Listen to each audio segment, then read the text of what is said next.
Okay. Hi, everyone, and welcome again to my audiovisual channel. This is episode 127 of a conversation about art. I am your host, Gabriela Handal. Today, I will be discussing the meaning of art and beauty with returning guest and artist, John Darley. If you want to support the show, please check the video description. So, John, please introduce yourself however you see fit. Hey guys, I'm John Darley, here to chat with my friend once again. It feels like it's kind of not been that long, right? It seems like time just flies. I agree. Apparently, it's been a year. Wow, About. wow, that's just crazy. I feel like it's faster and faster the older I get. Yes. So Yeah, that is what they say. And I mean, we were chit-chatting about this issue with time just now, before we started recording. And I think that makes some degree of sense because of kind of like the proportion. For example, if you're 5 years old, like 1 year versus 5 years, like that proportion is different than 1 year versus 42 if you're my age. So then it's like a year is very right, short if you have 42 years of a journey compared to only five. You see what I'm saying? It's something like that. So yeah, it's pretty nuts that it's the end of the year already. Um, wow. Where did it go? yeah, That's crazy. it's gonna be Christmas like on the weekend or something. I don't know. Wow. Well, how you been? Life treating you well? Yeah, life treats me quite well. Yes, very gratefully. And Thanksgiving was just now, so I was kind of musing about that. But I also do I dedicate 5 minutes a day on most days to gratitude to like calm my anxiety a little bit. It's very helpful Sure. for that, and just to like appreciate kind of like the things that I should be grateful for, like my husband and our relationship, our home, and this type of stuff. So, Right. um, but yeah, everything's great. I just finished a drawing that was really challenging. I copied um, William Holman Hunt's painting, "The Bride of Bethlehem," which is a painting of the Virgin Mary. Oh yeah, I saw that. Um, That was cool. I love yeah, that. yeah. Thanks. And it was really, you would think that it's not that challenging because it's a portrait. I'm pretty familiar with portraiture. I feel pretty confident with portraits, but I have the bad habit of just doing like, oh, full frontal or like three quarters profile. I love Right. profiles, and then that's it. Hmm. This painting has fabric. She has jewelry. Her hands are in the frame, and there's like this type of a background. And I was like, oh Right. my god, it took me so long, and it was like really challenging and interesting. So Right. I kind of want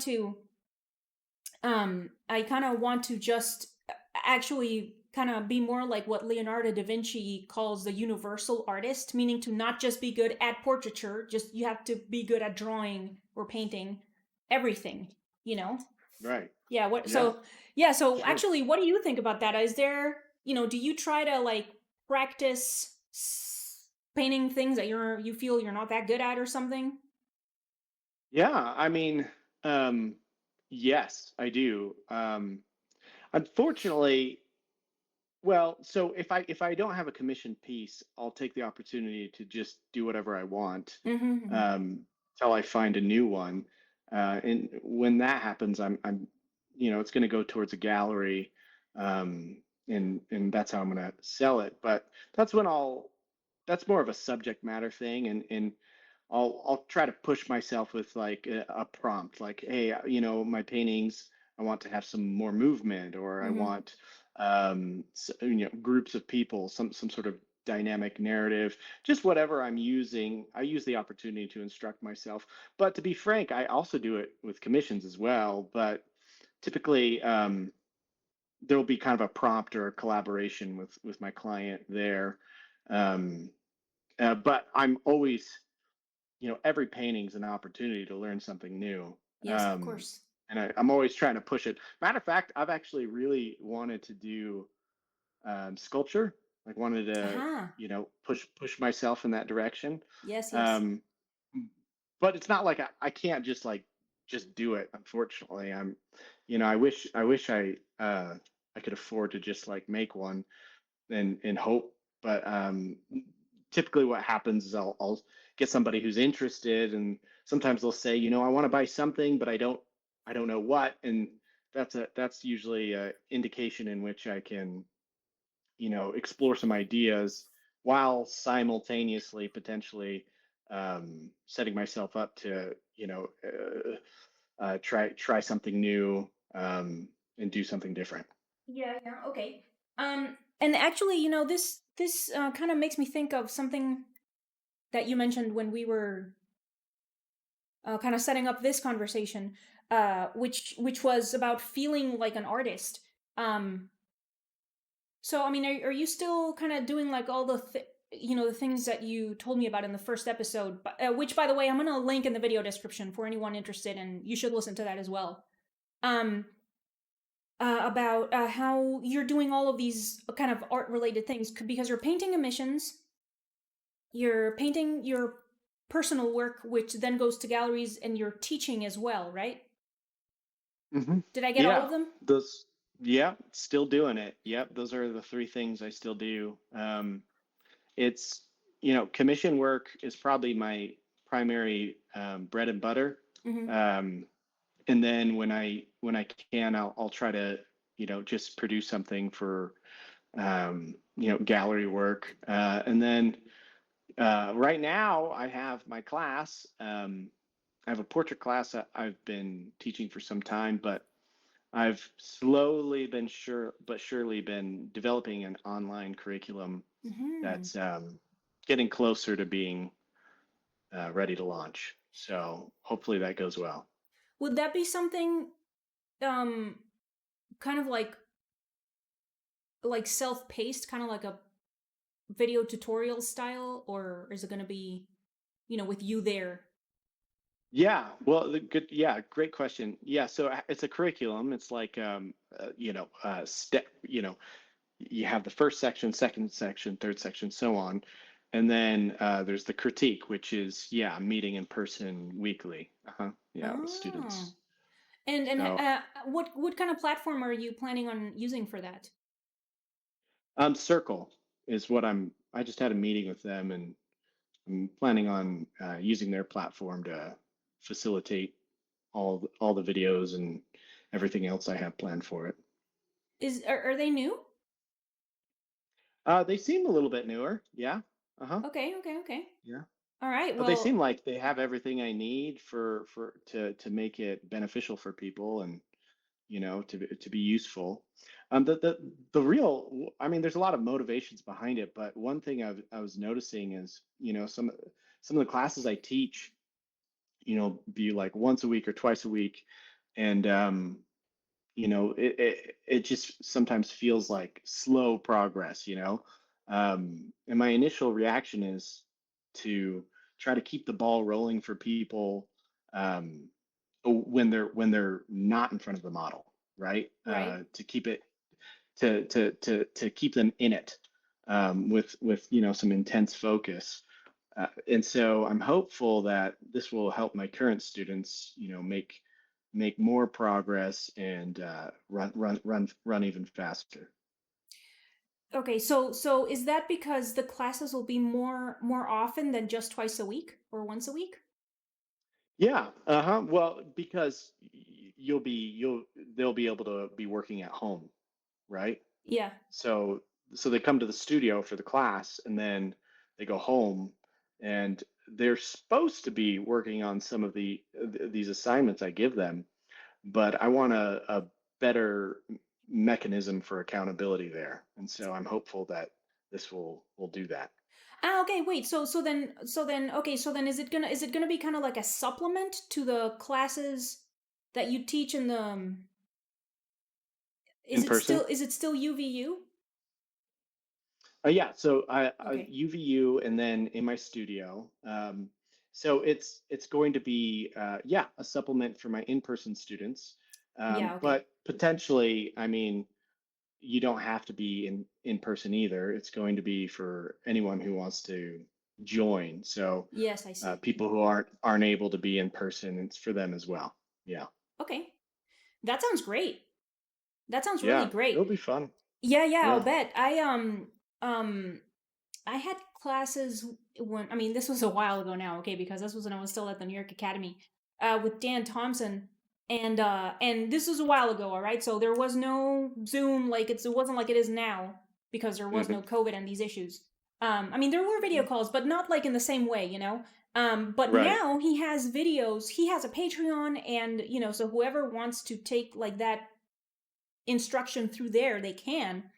But he also has videos on the YouTube and stuff, and it's like such a great, like a refresher, kind of like what you're saying, of kind of like kind of making those that continuing kind of what he teaches in the classroom in person. Right. Like when you're Yeah. when yeah. I mean, it's a cool age that, I mean, we can have conversations like this. You can connect Yes. with people all across the world. Um, it's a very cool thing. And one thing I've noticed, like from being in a lot of different studios and learning from other great artists, is that like um, nobody does it except for you. I mean, you Right. can learn lots of really incredible, useful insights that can save you a ton of time, and that's what I aim to help people do. But um, but one of the most beneficial things that a lot of my wonderful instructors have given me was just accountability and the motivation to keep moving forward. Um, and so, in some regards, these various curriculums that people can plug into nowadays I mean, it's kind of like personal trainers, Yes. like the art gym. Yeah. And so I hope to facilitate something that can be helpful for others, people who want to draw better and paint better. Yeah, for sure. So any idea when you're going to launch that? Um, I'm hopeful this month, Ooh, but it's not nice. going to That's be, soon. I'm not going to do it till I'm really, really happy, Of course. with everything feeling clean and easy. And so, so I'm hopeful for this month, but ultimately, once it's looking really nice, is when I'm gonna throw it out there. Yes, yes. Okay. Yeah, no, that's I think that's good. You gotta mm, you know have your own have your standards be the measure, Right. by which you can't. Yeah. Okay. That's great. Nice work. Yeah, it's fun. It's taken me way more time than I anticipated, and because of my commission work, it's been slow going, but it's still all adding up, and we're making progress, and I'm excited about it. Okay, good. Okay, so actually I guess it makes kind of some sense to sort of segue into us kind of chewing through more about art and something that you mentioned when we were talking on the Instagram inbox, which is feeling like an artist. So let Oh me yeah, yes. So I it's want to fun. reprise or revisit, I guess, or just repeat, I suppose, what you said is what you gave as the definition of art in your first episode, which again will be in the video description, and everyone should listen to that. So art is a way and to investigate and talk about things that matter. So first, you mentioned that it's a way to investigate, and then you went into how. And I have this sort of fresh in my mind because I watched it today, today with Oh, that's earlier. smart. I Uh, should have done the same thing. no, no, no. I mean, no, no. I mean, I was gonna be like, you watch your episode, or anyway. No, so like, but so you said something about how there's some really important things that you want to talk. No, all right, give me a second. How there are really important things that you don't necessarily that you're rather quiet about, and then how you're kind of chatty about things that don't matter. But then the things that Yeah, really the things that are really important to you, you kind of like quote unquote talk about them in the work. yeah, So okay, so is that accurate, or I mean, do you want to elaborate on that? yeah, yeah. So, yeah, if I recall correctly, yeah, art is a way of for the artist, it's a way of exploration, right? Like learning what matters to us, what we're interested in, what we're curious about. Um, and also a way to communicate the things that really matter to us. What's really important? Because to be frank, if you look at like human history, you can go back to the Egyptians and look. Just take away all the text of historical text and just look at the things people made, Mm, and you can tell what's important to them, what was happening in their time and in their era, um, just by looking at the things that they made, right? And it's no different today. You can tell what's important to people based off the artwork that's being made and funded. Like these little relics that we're living leaving behind are indications of what we want to say to the future and to the present, and it influences culture too, right? I mean, sure. uh, the the the artwork that's created influences culture, and culture influences thoughts, and thoughts influence actions, right? And Yeah, that's of kind of a course. big deal, both for the artists and the people who purchase and fund the projects. Yes. They're kind of molding the culture one way or the other, and they're telling to the future what matters to them. Hmm. And as the artist, I don't know any artist who can't have their own hand and their own opinions and their own say in each project, depending on what's going on in their life or what they think about things, even their temperament and moods. I mean, it's getting out there, and they're having conversations with themselves through that medium, or at least I am. Maybe I shouldn't be so bold to speak for others, but um, yeah, so definitely, we're saying things, we're sending messages out there to the current and the future, and we're exploring things, and we're finding what piques our interest, what really matters to us, right? Hmm. Hmm. Yes. Okay. Okay. So, I have at least two questions. Um, Sure. so, all right, just give me a minute. So, all right. So what? So if each, like you were saying just now, if we look back to what people were producing, if we remove all written record that would just tell us things, and we just look at the objects that people left behind that were made by hand, like the paintings and the little sculptures, the crafts, this type of stuff, and then that tells us what matters to them. So this is the first question.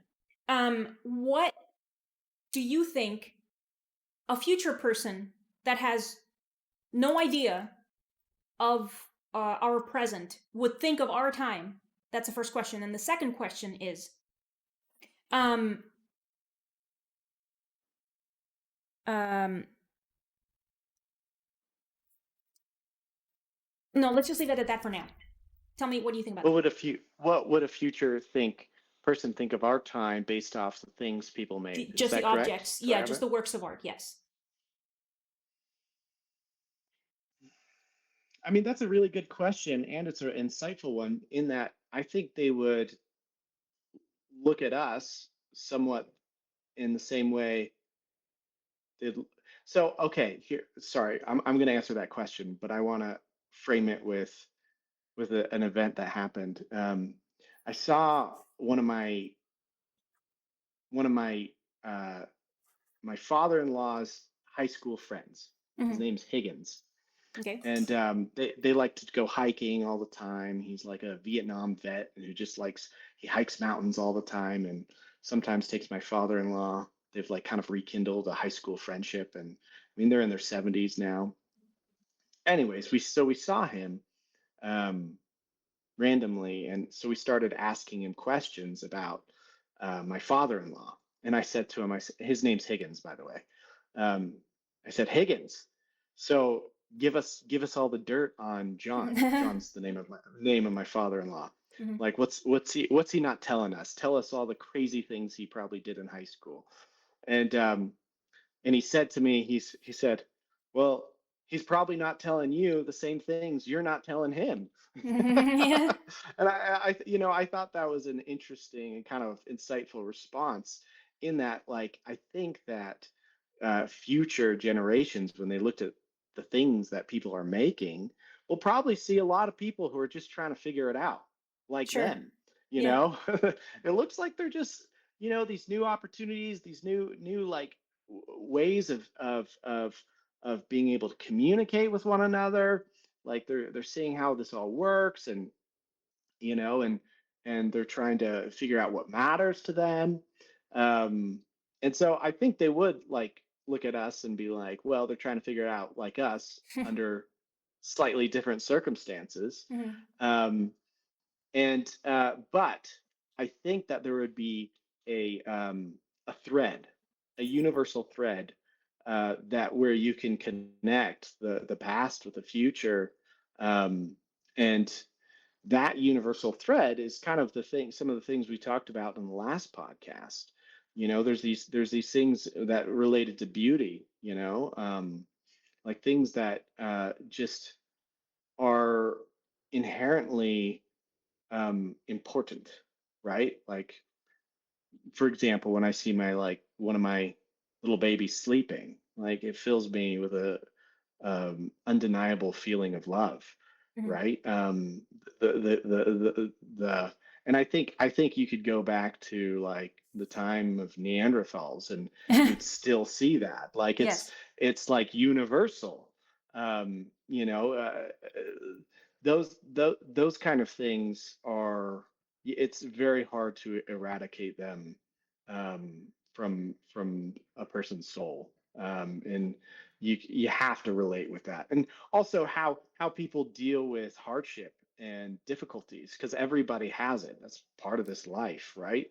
And it can change from financial crises to war to famines to disease to old age to finding purpose to wrestling with very important questions. Like everybody faces that, they have to, Yes. and everyone can relate with that, and you can always see that in lots of paintings, whether it's a cave painting of the longing to hunt these these animals and get Yeah. one because of what it means, right?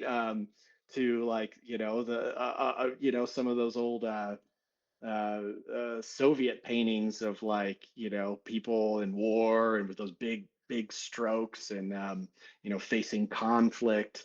I mean, you can definitely still see these parallels, and that's what I love about it, about art, how these images connect the past and the future, and the or past with the present and the present with the future, and it's a beautiful thing.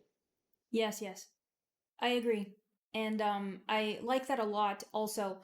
Um yeah, so I also think that there has, or I think there must be also like an uninterrupted thread of figurative work that has never stopped, I don't think, because like even like in the 80s or whatever, when it was very passé to make representational work, I figure there Right. must have been people, like, at least, even if you relegate it only to like the illustrators, for example, um Hmm. there was still, it was kind of passed on to them in a way to do the what would have been otherwise kind of classical, quote unquote, sort of traditional representational work. So then there's like this uninterrupted thread, because we haven't stopped being interested in that, Hmm. humans, like we haven't Right. stopped being interested in ourselves and trying to figure out, trying to understand, like, like you're saying, it's an exploration, or trying to understand, or trying to figure it out, trying to investigate, trying to learn. And so like Yeah. we haven't stopped doing that. And that's I like that a lot. Now that you've mentioned it, and I also quite like the idea that if there, say for example, that everything stops and everything is just gone tomorrow. I mean, all humans are gone, whatever reason, tomorrow, for example. But then 200 Sure. years, but then 200 years later, there's people again somehow, right?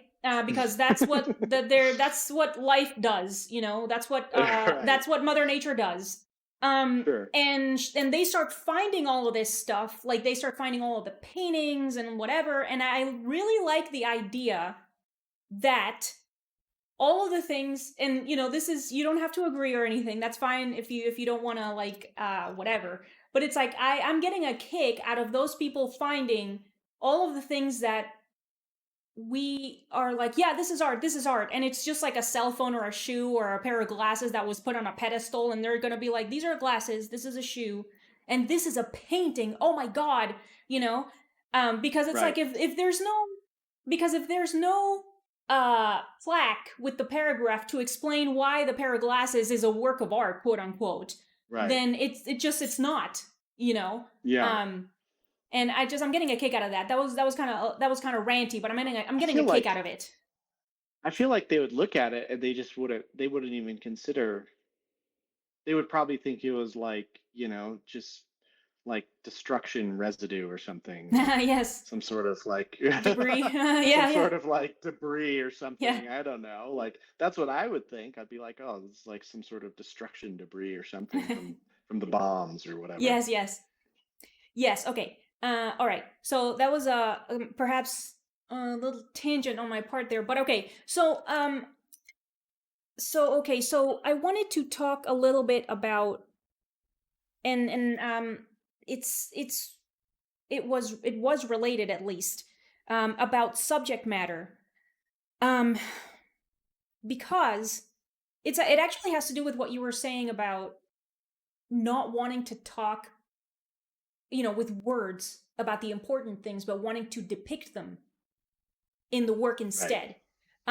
Yeah. So recently I have been learning, or trying to understand, uh just or just been thinking about subject matter, because when I was in school, my classmates were very concerned about subject matter and being like, oh yeah, but it's like the thing about the artist's intention, quote unquote, versus what the viewer is going to see. Because Right. everyone's visual language is different for whatever reason. um and and so the information that has been added more recently to that is that, because in your case and in my case, we work in the visual arts, so the delivery system is strictly visual. Okay, there's no reading, Right. there's no explanation, there's no Hmm. intention, there's none of that. All there Right. is the visual. So then the visual has to be good. It has to be well made. it has to be it has to be understandable, in the sense that representational art is understandable, meaning, oh, this is a person, this is a house, this is perspective, this type of stuff. So I guess I wonder what you think about that, or I don't know, what do you think about that?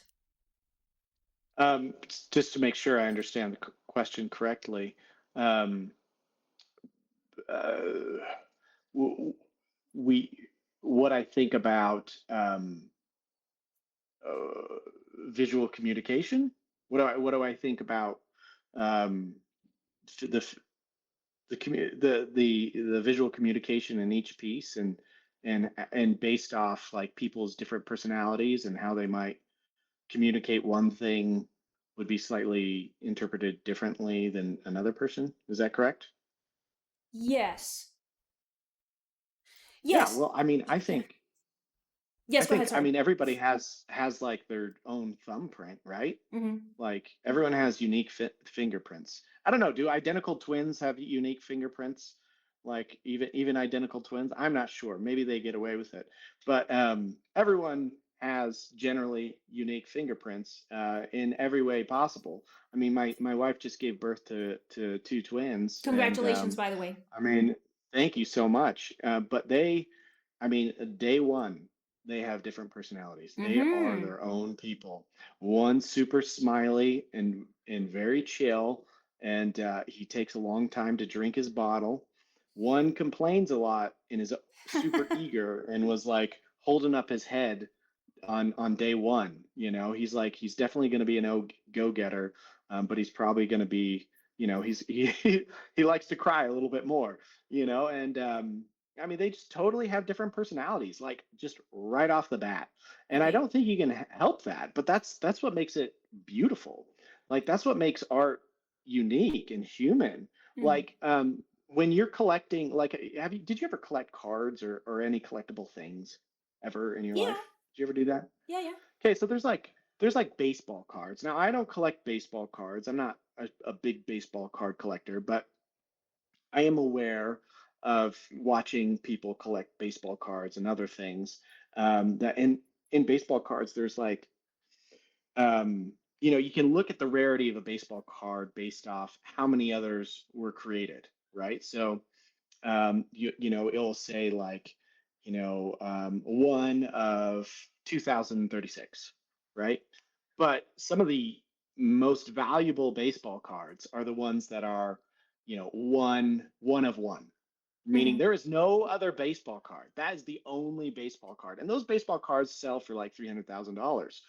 Um, and when you're making a work of art, I mean, that communication, it's one of one, right? Yes. Like that person is the only person who could have created that, and that is the only object in existence, Yes. right? Hmm. Um, and so that's why I'm a big fan of art making, especially art making in the digital age, where reproduction and fast-paced production of visual imagery is so easy to come by. But when there's a human element in it, there's, in my opinion, such a greater helping of value added to that image and to that story. And whatever the artist wants to talk about, I mean, that's based off them, right? But I do think that there's commonalities in terms of struggle, in terms of um, uh, finding one. I'm a big believer that at the end of the day, like there's so many lessons I've learned in my life that are like, yeah, especially when I was young, like a teenager, when I was um, like you kind of learn what reality is either by going against it or by like submitting to it, Hmm. right? Like you're gonna figure it out one way or the other, and I feel like that struggle is a very human thing, and and people talk about it in their artwork while they're trying to figure things out, or while while they're trying to say what they've figured out in their paintings. And it's beautiful. It's a beautiful thing. And I think the communication can vary based off cultures, based off art movements, based off whatever. Hmm. But I think you can be from a completely different culture, completely different background, completely different time, and you can still look at something that that you can probably relate with and be like, oh, I Yes. get that. Yes. I get Yeah. that. Yeah. Yeah. And that's awesome. That's so Yes. cool to me, Yes. you know? Yes, and yeah, I think that actually reinforces kind of what I was saying just now. More recently, have been learning about how, because we do visual work, it's important that it is visually good, and that it is transmitted or imbibed Right. via the eyes only, without the aid Right. of any text, intention, whatever. And Right. so that makes it Yeah. really universal. So it's like, Hmm. what makes it universal is that you make the work good, you know? Right. Right. So then yeah, the Right. composition, the colors, or whatever, your line balance and all of this stuff, you make that high quality, really high standards, and it doesn't matter who looks at that piece of work. They're gonna enjoy it. It's gonna be good. Right. Right. And So, I would yeah. even say, like, if I was a curator of a museum or a competition, that would be my number one criteria. Like say whatever you want, right? Even if it's something I might disagree with. If it's said well, like it's going to be in the show, right? Yes. That's kind of a thing that's been solidified as I've progressed through my career, like the importance of um, just taking our personal judgments about maybe content, because somebody's trying to say something. I don't even if I don't like it, I mean, oh, who's a good one is Odd Nerdrum. Look at Odd Nerdrum, right? Like I love Odd Nerdrum's work. Some of it freaks me out, but Hmm. I love it, man. And Yeah. matter of fact, I was back when I was studying, I was going to go study with him. Uh-huh. And it was I was actually emailing with his wife. I believe her name was Turid. It was like a Norwegian name. I think it's Turid. I might be I have no idea. remembering the spelling of the name incorrectly, but we were emailing back and forth. But it didn't happen. COVID happened, Okay. and I was going to go over there, but COVID stopped that.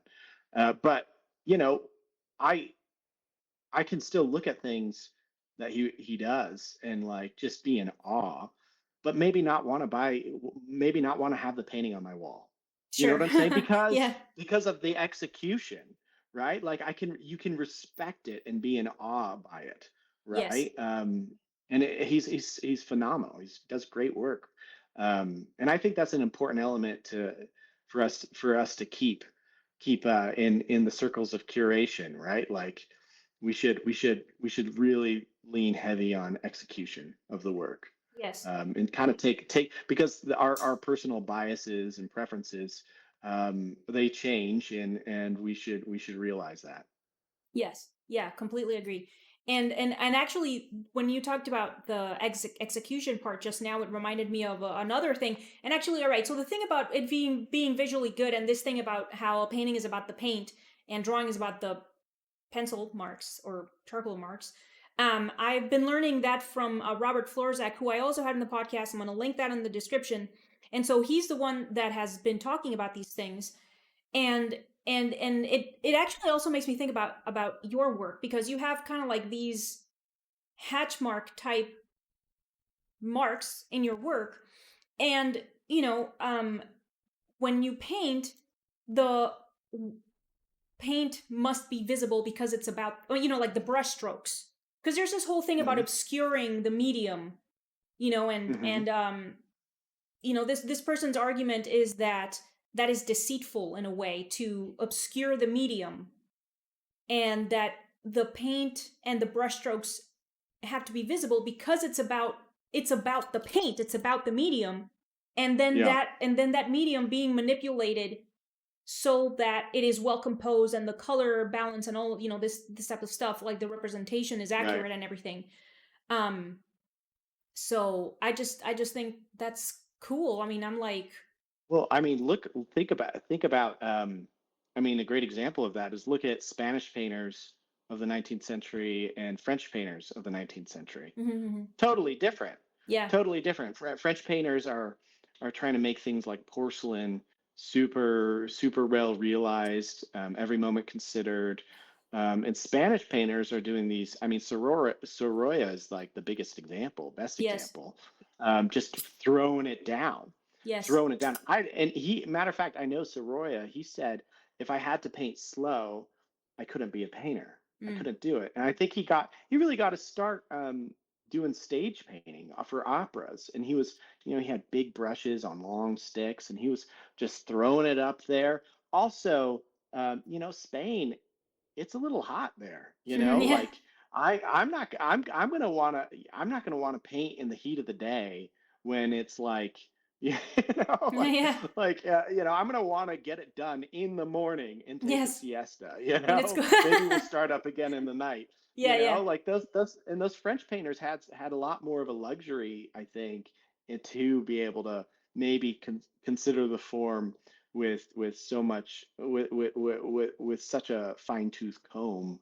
Um, but I don't find like I mean Bouguereau. I mean his paintings are incredible, I and he agree. did them Yeah. pretty fast. I mean not as fast as maybe Sorolla would do his paintings, but like for how he executed them, they were incredibly fast, phenomenally fast. Um, but both painters I find incredibly compelling. Yes. Even if you whether you see the marks or don't, um, I I find both quite impactful. And what is that? I don't know what that is, but I know I like it. I like both of them for various reasons. Um, and I think you can fluctuate. I think artists should give themselves some grace to experiment and Sure. try making something super rendered. I've done that before. And then like see what it feels like to use a bit of a shorthand. The concepts and the principles I rely on when I'm in, dealing with my craft are the same. Like I'm still using the same mechanics in my brain. I'm just allocating it in various ways. Yes. Yeah, I myself am still trying to understand that kind of that argument. Cause I mean, cause I like the argument. Um, because I like drawing a lot, and I mean, if an artist makes both paintings and drawings, I tend to prefer their drawings. So like Yeah. I really favor drawing apparently, Um Hmm. and so I mean, because I was asking myself, I was like, am I trying to hide my marks? I mean, I like to smooth things out, because I mean, I can't say that I'm thinking about that, it's just that, and it's like I'm still making marks, they're just like really tiny. So it's like, Right.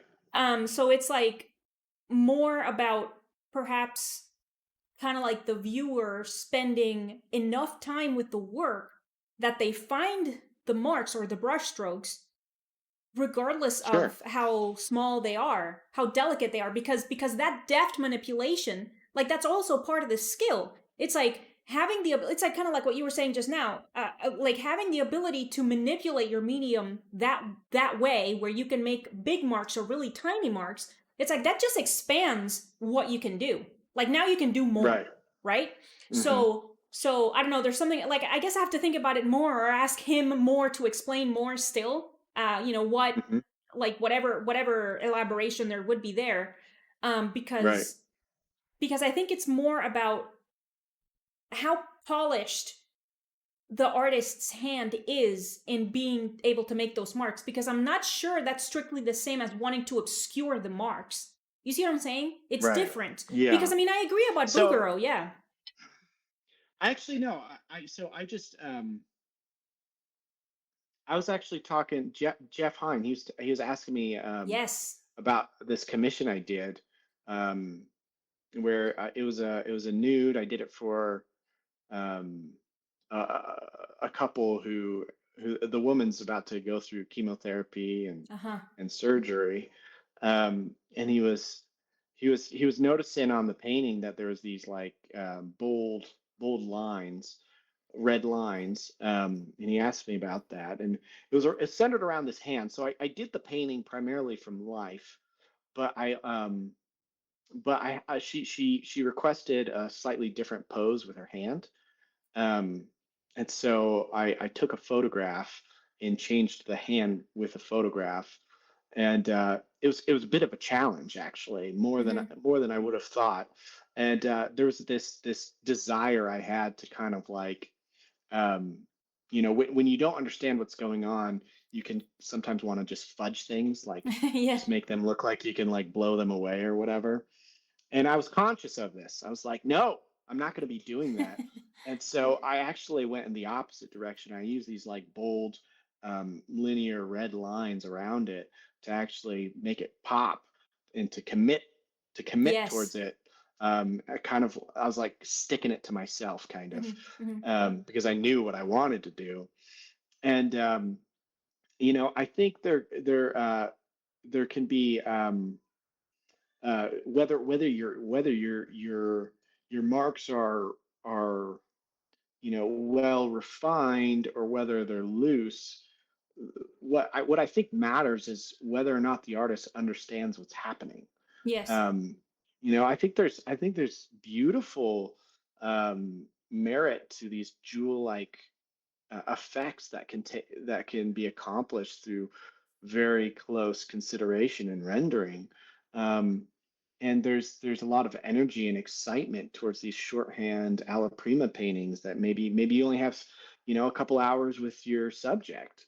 Um, you aren't going to be able to just slowly render within 3 hours. You have to edit so much, and you have to consider what's the most important things to attack. And so, you know, I don't know if it's necessarily how it's made as much as it is whether or not the artist understands what's happening, Mm-hmm. and is editing in a convincing manner. Because we're always editing. I mean, we're Sure. Yeah. always Yeah. editing from whatever we're seeing. Um, I think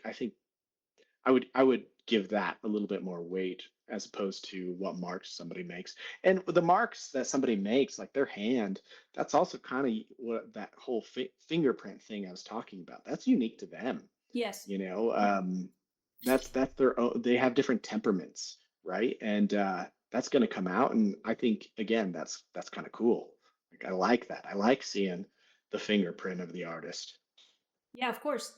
Okay. So, all right, that the what you were saying just now about how you sort of obligated yourself to deal with this hand um because you knew that it looked weird reminds me of Hmm. what you gave as the definition of beauty and so um in the previous episode. So so which is interesting because okay, so first so what you said first is that beauty is intelligence.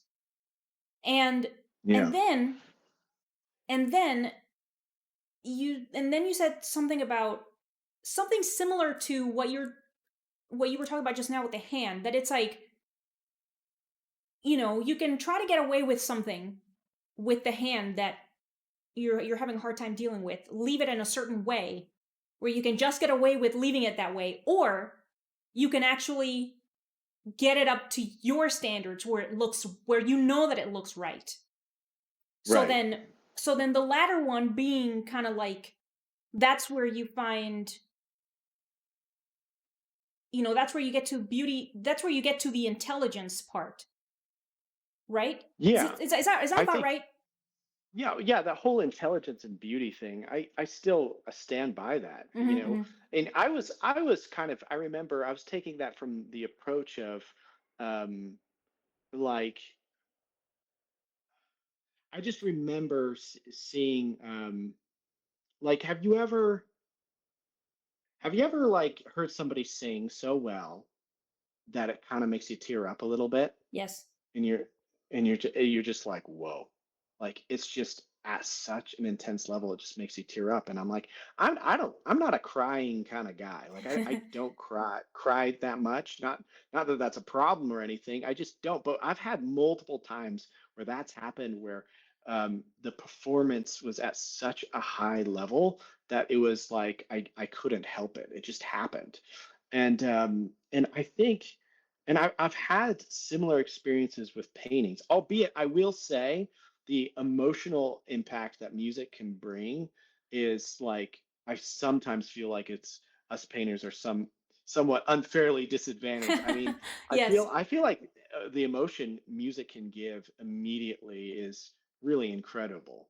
But that's a side note. But I've had similar experiences when I've been at the Met. Um, and seen incredible works, and thought about them for some time. But I've also had similar feelings. Like so I'm kind of going into this woo woo thing here, where I like to pay attention to patterns on how I feel about stuff. And but I've had similar feelings when I look at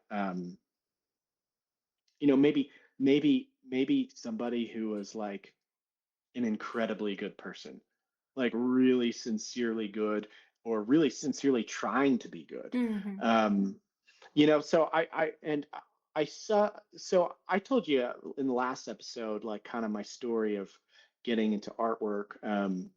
But before I went full in, I was, I was a missionary for my church, and I lived in Philly. And the Mhm. cool thing about that is you're talking to people every single day, like every day, and you're talking to them about deep stuff, like the meaning of life, right? Um, and I met people who had just been released from prison, and they've been in prison for 30 years for murder.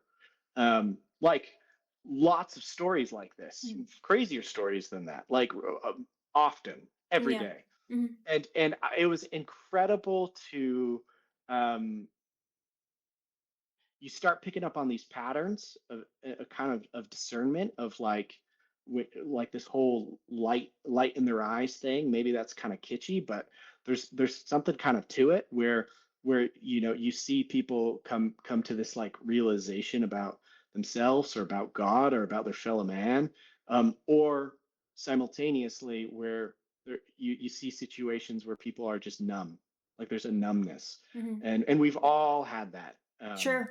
happen to us, where it's almost like this animal kind of takes over, and it's like we're operating without thinking, um, and but when you see people operating in this realm of like intelligence, like where you can tell that the wheels are turning, or when you see artists painting in this mode of like intelligence, like you can tell that they're really struggling, they're really trying, they're really even if they're inexperienced, right? Like you can see it, and so that's where I'm kind of going with that, where you can actually take this whole intelligence thing and take it at face value, like actual literal intelligence, like this thinking, I think it brings about light in the work, and it brings about light in our individual and personal lives, and it's tied to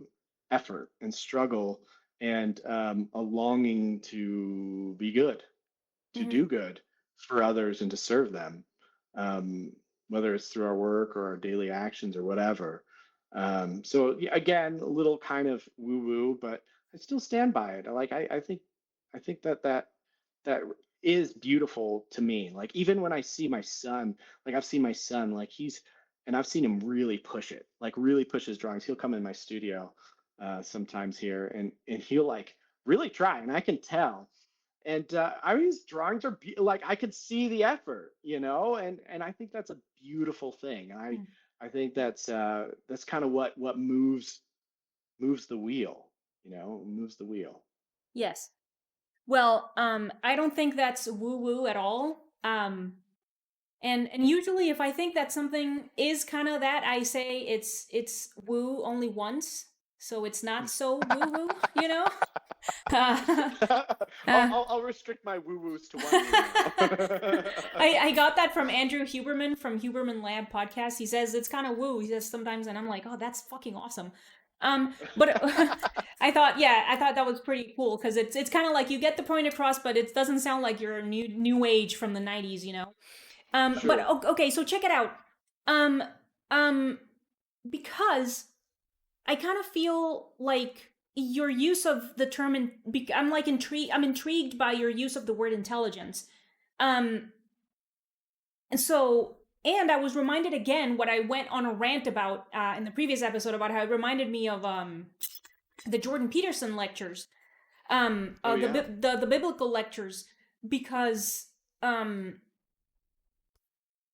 because because the stories help one through struggles. It's a guide for everyone. It doesn't matter whether you believe in the Christian God and all of this stuff. It doesn't matter because the value of the story is in the message that it has for you, like the lesson in the story. Right. And the lesson is that shit is difficult. All right, it just is, Right. basically. Do you want to remain with the flesh pots of Egypt as a slave, or take the risk and go out in the wilderness and suffer serpents and Yeah, famine and thirst? I mean, every artist should read the book of Exodus, right? yeah, I mean that is, really anyone who's doing an entrepreneurial endeavor. I mean, because that's my life. Like I get a bunch of money from a commission, I save it, I eat it, and I watch that number go down, hoping and praying that this potential new commission is going to happen, sure, and I'm going to fill it up, and there will be even more ambitious projects that will be profitable, so that I can continue learning and growing in this way. yeah, I mean, at the end of the day, I would do whatever I have to take care of my family, but sure, this is my chosen field, and I'm so grateful that I've been blessed to continue to do it. But it's not for the faint of heart, man, because like you don't have security. right. You don't. Like, I mean, maybe if you get plugged in as like a full-time professor doing something, Yeah, with like or tenure and something like stuff. that, but it's different, you are in the desert and you have to live by faith. And if you don't have the faith, there's a good chance you won't have the stomach to keep going. Yeah, yeah, no, for sure. And um, okay, so tell me what you think about this, okay? And like I said just now, I am intrigued. I continue to be intrigued by your use of the word intelligence in relation to beauty, and having that be beauty. So I looked up the definition of the word intelligence, and it said the following. It says the ability to acquire, understand, and use knowledge. So okay, that also reminds me of the biblical stories, like the lectures of the biblical stories, by the way, because so acquire. So you you go looking for the information, right? Right. To Hmm. acquire the information, and so like that's art, like your definition of art, right? So you investigate through the work, um, Right. then or like the biblical stories, whatever. Then understand the information that is to comprehend the information itself and be aware, like also comprehend what to do with it, how to use it. Right. um and then when you get to the point of using it, if the time comes for you to use it, it means to kind of the knowledge is to embody that knowledge, to physically enact that learned information, you Yeah. Put it know to use. Yeah. exactly, to put it to use. And then it becomes integrated into your kind of like your toolbox of the stuff that you know how to do now, something Right. like that. So Yeah. then um that kind of makes me think a little bit of this Greek triad of the true, the good, and um truth, goodness, and beautiful. Truth, goodness, and beauty. Uh-huh. um and then that makes me think of the divine. Like I'm pretty sure there's a connection. And I mean, I don't, maybe you can tell me what you think about that and why you think it's divine, because I'm kind of, I don't know how to say it yet, like I Sure. think there's something there. So let's take this conversation for an example. Uh-huh. Like at the beginning of the conversation, we start, with a little small talk. The mind is happy, it's pleasant. But as we like progress into more, you know, less thought about topics, or like we discuss things that haven't really quite been considered, um, do you notice like how like our minds, you start to feel lighter, right? You feel light, or at least I do. I'll start feeling lighter, and my mind feels stimulated, and it starts connecting to the other ideas, and it almost feels like there's life. There's life, right? Life is happening. It's here, right? And I pay attention to those feelings because they are indications of like what I'm doing correctly or what I'm doing wrong. Um, when I know when I feel light, I know when I have my my mind stimulated, that this is a good thing, right? And numbing things that numb us, like we should be cautious of, especially when it comes to our artwork, right? Yes. Like, are we doing, if we're doing something in our practice that is, like shortcuts are probably the biggest thing that I think about. Mm. Um, Not that I think that, I don't have any like moral code when it comes to art making necessarily, but I don't use projection, partly because like there's a stimulating factor there, right? Like Right. I'm figuring out what's happening, and I'm developing a roadmap. Like I bring in models, like I have this developing process that really just brings about the excitement that adds to the piece, and that's why I do it. Not that it's like some sort of sin or something like that, um, but like and we could even talk about subject matter. Like, are we continuing to do a subject matter that's making us feel dull? Like, or is this feeling like uninteresting? It's important to Right. do things that are exciting, Yeah. even if you like, you might have a client that wants X, Y, or Z, Hmm. right? Maybe you're an artist who's like, no, I will only paint like the deepest feelings of my heart, and more power to you. That's awesome. Um, my approach has usually been like trying to find um, like a merging, using a prompt that a client might have to discover something that I already want to find, um, and keep that stimulation, because otherwise it's just miserable, right? Like I Hmm. can't operate that way very well, and it'll affect the work. Um, so I guess to kind of circle back, yeah, paying attention to that feeling of like, do I feel light? Does my mind feel stimulated? Is a good indication of the paths that you should take. You want to follow those goosebumps. Yes. Okay. Um, so then when okay, but then when you're making commissioned work, because I mean I feel like some people kind of poo-poo on like commissioned work, or even when you're Right. receiving any kind of money for your the work that you make, because they claim that it taints the work, it's not genuine, whatever. So then how would you say, or what do you do when you're doing commissioned work to kind of maintain the goosebumps when producing that type of work that isn't personal work, quote unquote? Right. Well, first one is to always think and rethink your because you'll have an idea, right? Hmm. Um, and just sticking with that idea for a while, like chewing on it and playing around with it Hmm. for a long time, because the temptation is like, oh, I'm not painting, right? Thus, I must not be working. Uh, but to chew on an idea for a while, kind of like you might with a painting, and see where it might go. And there's going to be a lot of sunk costs.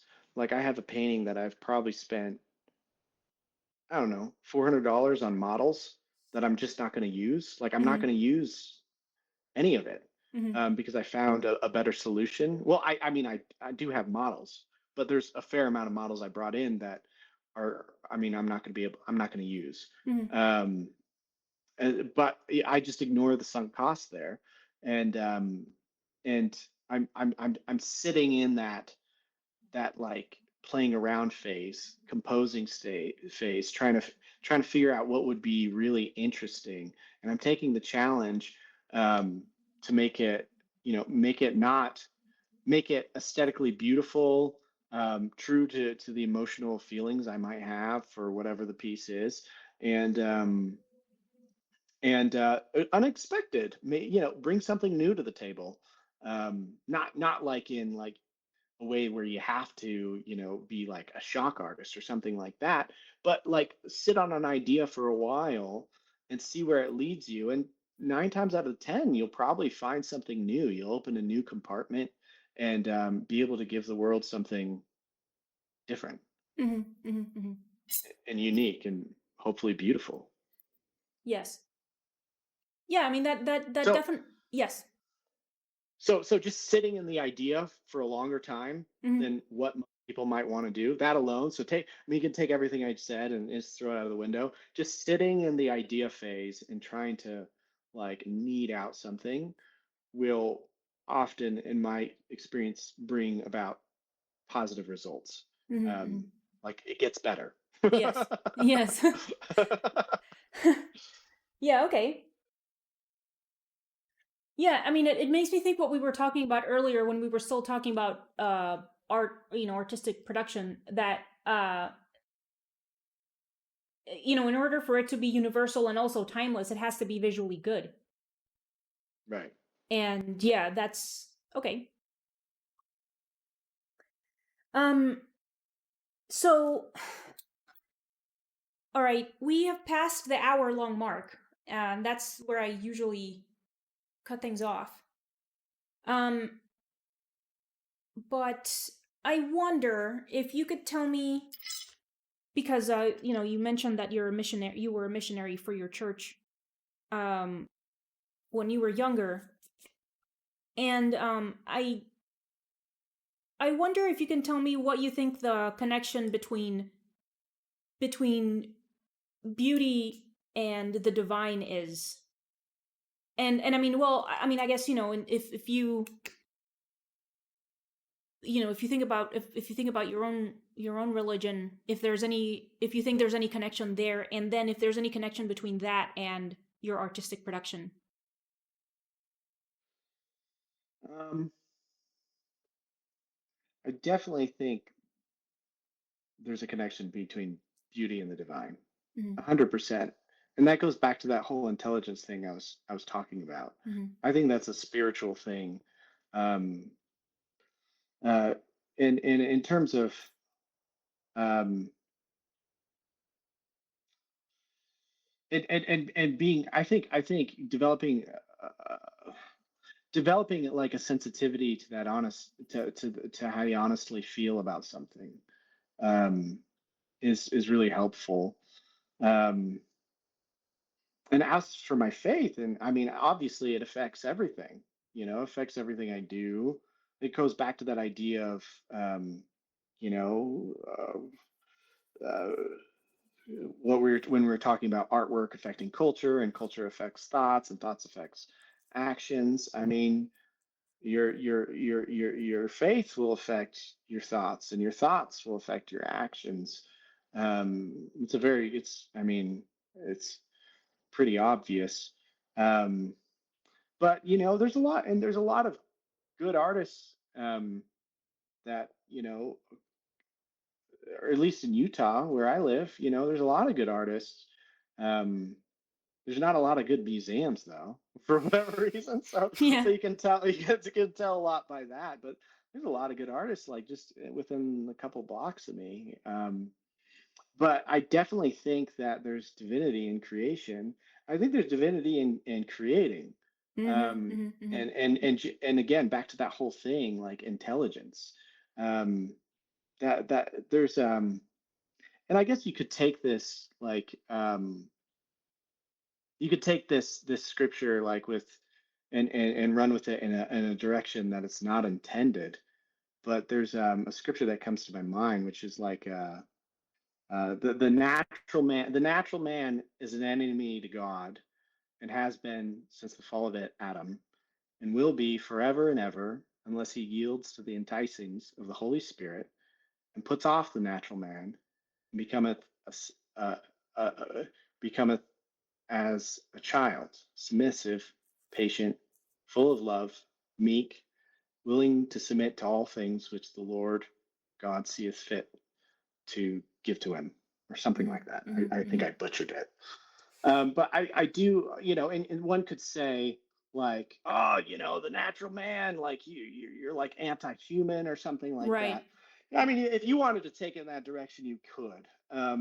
But I take it to be what we've just talked about, right? Which is like getting away from the million things that can numb our minds and our bodies and our hearts, and engaging in things that stimulate our minds and Hmm. stimulate our bodies and Hmm. stimulate our hearts. Hmm. And what is more stimulating of those things than artwork?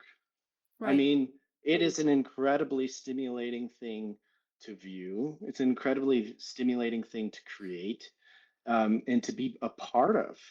And I like to try to gravitate towards those things that make me feel um, like I'm thinking, that I'm light, and stay away from those things that cause me to become more base, and more of that natural man, Yes. right?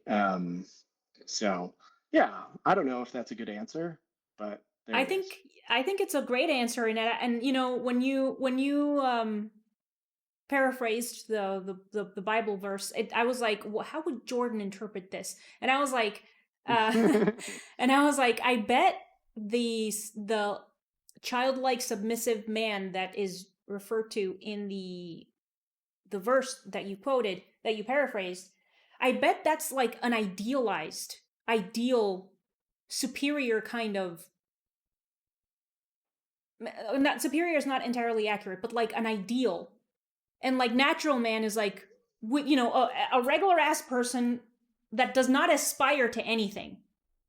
Right. They don't want to be Right. better in any capacity. They don't want to think about Right. things. They don't want to, no curiosity. They don't want to try to do difficult stuff, kind of. Right. And so like this other, the submissive to God and this type of stuff is kind of dealing with the judgment of the ideal, which is really difficult. So, an ideal is a judge of you because you are not the ideal. You see what I'm saying?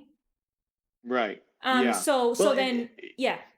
Yes, tell me. no, no, no. Keep going. No, no, you go. Oh no, I'm here. so then yeah, the so-called natural man works or toils throughout life to become that ideal. So then Right. whether he becomes that ideal or not kind of doesn't matter as long as he tries really hard, which is difficult. Right. Right. Yeah, that effort, Yeah. right? Because I mean, it's hard. Like as soon as you like let go of that desire and just like go with the current. I mean, next thing you know, you're watching like Judge Judy and eating Cheetos, you You're right. know? Classic. um, um, but and that whole like a child thing, I think that's humility, Yes, right? yes, yes. Humility. I can't. I remember being like, I don't know, 21 and just thinking, like, it really dawning on me how pride had negatively affected my life Mm, in so many ways, mm-hmm, so many ways, like totally um, stopping capacity for growth and learning, and lots of different like exercise. But here's a good example is like exercise. Like let's say you aren't really you got a bad squat. Let's say you can't right. squat very much, right? Like the pride might come in and you just like maybe avoid your leg day, right? Just Right. keep doing those curls and those pull-ups or whatever, and we know where that goes, right? um but I think that humility is like an attribute I see for a lot of really high caliber painters, where they're very curious and asking questions and having conversations like you're having, where um, they want to know what they don't know. Mm, And that humility will really keep you curious. mm-hmm, mm-hmm. Okay. All right. So I think that's perfect for ending the conversation, Mr. Darley. I like that a lot. So let's go ahead and start closing it out. And why don't you tell our listeners and viewers, what maybe you can talk again a little bit about the project with Circle that you have of the classes, the teaching stuff, and anything else you want to add. Yeah, sure. Yeah. So I'm going to be having a online curriculum. It's going to be through the platform Circle. I'll announce it on my Instagram, which is at John Darley Art, and I'll have something on my website as well. That's going to be a lot of fun. I hope to be able to grow with a lot of people through that platform. I'm excited about it. We'll see about when it gets released, hopefully this month. But if it's once it's ready, it's going to be out there and it's going to be awesome. And you can go to my website, johndarley.com, Instagram at John Darley Art. That's about it. Okay. That's great. Yeah, so those links, the link to John's Instagram and his website, those are also going to be in the video description. So make sure to look at those, everyone. Thank you, everyone, for listening. Please like, comment, share, subscribe, and please look at all of the links in the video description. And thanks again, everyone, and bye until the next episode.